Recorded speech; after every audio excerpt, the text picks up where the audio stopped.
Praise Lord. ഞാൻ ഈ ബ്രദറിൻ്റെ ധ്യാനം ചിറ്റൂർ ധ്യാനത്തിൽ കൂടിയിട്ടുണ്ട്. പിന്നെ ഞാനെല്ലാ ടോക്കുകളും ടി വിയിൽ കാണാറുണ്ട്. പിന്നെ എനിക്ക് പറയാനുള്ളത്, ഞാൻ ഹിന്ദു സമാധാനമാളായിരുന്നു. ഞാൻ 2009 ഒക്ടോബർ 8 മാമോസം സ്വീകരിച്ചു. എൻ്റെ വീട്ടിലാരും മാമോസം സ്വീകരിച്ചിട്ടില്ല. പിന്നെ ഞങ്ങളിപ്പോൾ നല്ലൊരു അടിച്ചു പൊളിച്ചൊരു ധ്യാനം കൂടി വന്നതാണ്. ജെറുസലേം ധ്യാനം എന്നതിലെ ധ്യാനം ഞങ്ങളുടെ ദേവടയിലുണ്ടായിരുന്നു. അപ്പോൾ അതൊക്കെ കഴിഞ്ഞ് വന്നാക്കണേ. പിന്നെ ഒരു ശുശ്രൂഷകൻ അടഞ്ഞ വാലായിരിക്കുന്ന ഈശോ വെളിപ്പെടുത്തി. ശരിയാണ് ബ്രദർ പറഞ്ഞത്. എന്താണെന്ന് വെച്ചാൽ ജെറുസലേമിലും സമരിയായാലും യൂദയായാലും നമ്മുടെ വിവരങ്ങളെല്ലാം പറയണം. അപ്പോൾ ഇന്നലെ അത് പറഞ്ഞ് ടി വിയിൽ പറഞ്ഞ് ജെറുസലേം നമ്മുടെ വീട്,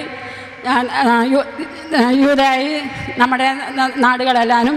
അപ്പോൾ അതെല്ലാം നമുക്ക് കിട്ടിയ വചനങ്ങൾ എല്ലായിടത്തും ചെന്ന് പറയണമെന്ന് നമ്മൾ പറഞ്ഞ് ഞാൻ എല്ലാ അയൽവാസികൾക്ക് വേണ്ടിയും ഞാൻ നിത്യവും ഇങ്ങനെ രാവിലെ മുതലല്ല സമയം കിട്ടുമ്പോഴെല്ലാം ഞാൻ കടന്നു വരാൻ വിജാതീയരായ എല്ലാ മക്കൾക്കും വേണ്ടി പ്രാർത്ഥിക്കാറുണ്ട്.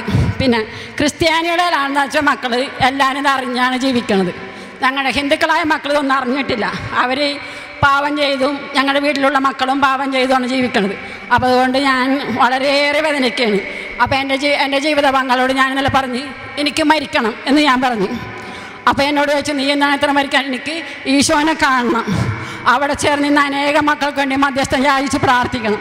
ഞാൻ ഇന്നലെ അവൻ്റെ ജീവിത പങ്കാളോട് പറഞ്ഞ് എനിക്ക് മരിക്കണം. എനിക്ക് എത്രയോ പാവങ്ങൾ ചെയ്താണ് നമ്മൾ ഓരോരുത്തരും ജീവിക്കുന്നത്. ആ പാവങ്ങൾ ചെയ്യാതിരിക്കാൻ വേണ്ടി മരിച്ചാൽ വിശുദ്ധരായി ജീവിക്കാം.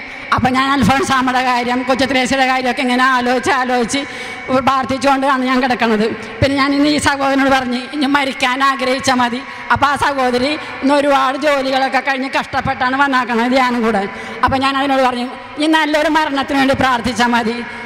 മക്കൾക്ക് വേണ്ടി മറ്റുള്ളവർക്ക് വേണ്ടി മധ്യസ്ഥം പ്രാർത്ഥിക്കാൻ നടക്കണ്ട. നല്ല മരണത്തിന് നമുക്കൊക്കെ ഇത്ര പ്രായമായില്ലേ. അപ്പോൾ അതുകൊണ്ട് നമ്മൾ നല്ല രീതിയിൽ മരിക്കാൻ മാത്രം ദൈവത്തോട് പ്രാർത്ഥിക്കാമെന്നാണ് പറഞ്ഞത്. ശരിയാണ് പറഞ്ഞത്. Praise the Lord. ഒന്ന് കൈയടിച്ചില്ലല്ലോ. ഓക്കെ.